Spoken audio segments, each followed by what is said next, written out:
In the heart of Europe, behind the steel and glass of modern cities and the quiet charm of cobbled streets, there exists another world. One ruled by leather-clad men roaring down highways on thundering Harley-Davidsons. These are the Hells Angels. And while the name conjures images of California sunshine and American counterculture, one of the most formidable chapters in the world isn't in Los Angeles or Arizona. It's in Germany. The Hells Angels are a global phenomenon. With over 467 chapters in 59 countries, they are easily the largest outlaw motorcycle club in existence. But among this international network, the German chapters are particularly notorious. Law enforcement across Europe ranks them among the most powerful, violent, and influential MCs in the world. And nowhere is this influence more concentrated than in Hamburg, a city known for its red light district, underworld history, and biker wars. What makes the German Hells Angels so significant isn't just their size or numbers, it's their role in shaping the international operations of the club. From cross-border drug smuggling to clashes with rivals in places like the Netherlands and Scandinavia, the German chapters are strategic players in a much larger criminal chessboard. They're not just soldiers in the biker underworld, they're kingmakers. But this story isn't about strategy or power, it's about blood. It's about brotherhood twisted by greed. It's about how a Bitcoin investment between two brothers ended with one man dead, another committing suicide, and an entire city rattled by tragedy. A quiet day in Langenhorn. It was an ordinary Saturday evening in the Langenhorn district of Hamburg. Families were out enjoying the last moments of daylight. But for one biker family, the sun was about to set, permanently. DannyA, a longtime member of the Hamburg Hells Angels, was visiting with his son. By all accounts, Danny was a man deeply embedded in the club's culture. He was old school, respected, feared, and known for his loyalty to the patch. But something was wrong. Standing across from him was Harry F., another club member and once a close friend. Without warning, shots rang out. Danny collapsed in front of his child, blood soaking into the pavement. Moments later, another shot. This time, Harry turned the gun on himself. Both men were dead within minutes. But the ripples of their deaths were just beginning to spread. Brotherhood or betrayal? The first question everyone asked was why? Why would one Hells Angel kill another? Why would someone so loyal to the club take the life of a fellow patch holder? At first, people speculated. Was this a feud? A failed coup? Had someone violated the code? But the truth was far more modern and far more personal. It wasn't about turf. It wasn't even about drugs. It was about cryptocurrency. Several years earlier, while serving time in prison for murder, Harry had been entrusted with 9,000 euros by Danny. The money was to be invested in Bitcoin, a risky but potentially high-reward gamble. And Harry delivered. By the time he was released, the investment had more than doubled, reaching around 23,000 euros. But Danny wanted more. He demanded 60,000 euros, a sum Harry simply couldn't pay. Tensions escalated. Danny began harassing Harry, allegedly threatening his family. Harry, overwhelmed and desperate, felt cornered. His fiancée later told investigators that Harry feared for their safety. And so, in a tragic spiral of brotherhood gone bad, the gunfire on that quiet Hamburg street ended 2 lives and forever changed the club. The code of silence. For a club that lives by a strict code of loyalty, honor, and revenge, the silence that followed the shooting was deafening. Normally, any perceived insult or threat to a Hells Angel, especially one involving blood, results in swift retaliation. It's not just about pride, it's about survival. Respect in the outlaw world isn't given, it's taken, often through violence. But in this case, there was no retaliation. No revenge hits, no street-level warfare.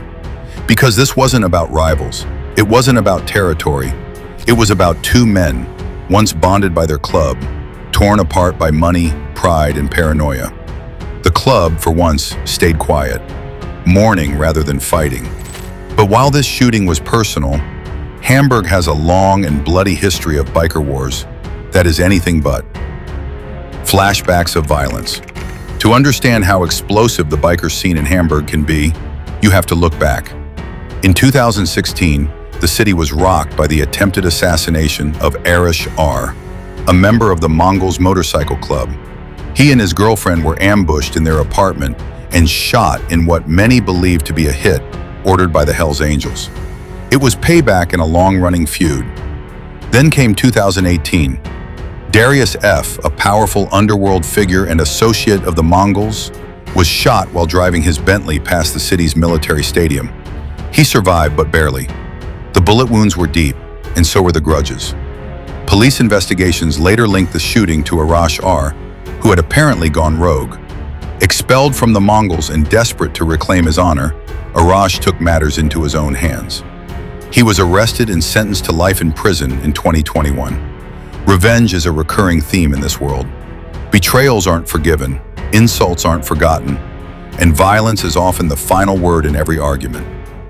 The funeral procession. As Danny's death settled into the city's consciousness, preparations for his funeral began. And in the biker world, funerals are more than ceremonies. They're statements. Hundreds of bikers from across Germany, and perhaps from other chapters around Europe, were expected to descend on Hamburg, not just to mourn, but to show strength, to remind everyone, rivals, cops, and even civilians, that the Brotherhood is alive and watching. The funeral would be a visual of chrome, leather, flag, and silence. But beneath the surface, there would be grief.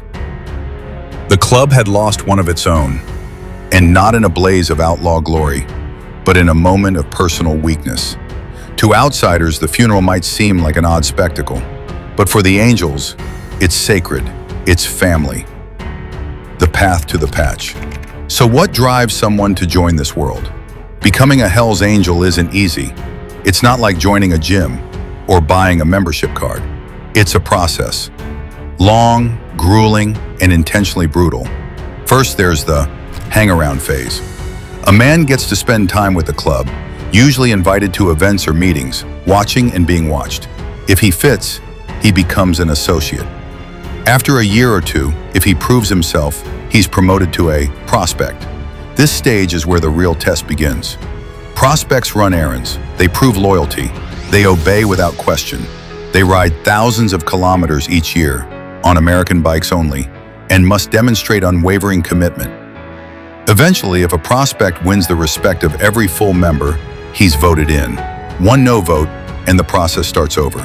Only unanimous approval earns the right to wear the full patch, the sacred four-piece insignia with the death head in the club's name. That patch doesn't belong to the member, it belongs to the club. And losing it isn't just a dishonor, it can be a death sentence. In the outlaw world, loyalty is everything, until it isn't. And in Hamburg, a brother's betrayal wasn't just a personal tragedy. It was a crack in the armor of a club built on silence, blood, and chrome. From Bitcoin to bullets, the streets of Germany's biker underworld tell stories the public rarely hears. But make no mistake, the engines are still running. The Brotherhood still rides. And somewhere out there, a new prospect is waiting for his turn to earn the patch, and maybe his place in the next dark chapter of the German Hells Angels. If you found this story compelling, hit the like button, subscribe to the channel, and turn on notifications so you don't miss our next deep dive into the world's most dangerous outlaw groups. Thanks for watching, and ride safe.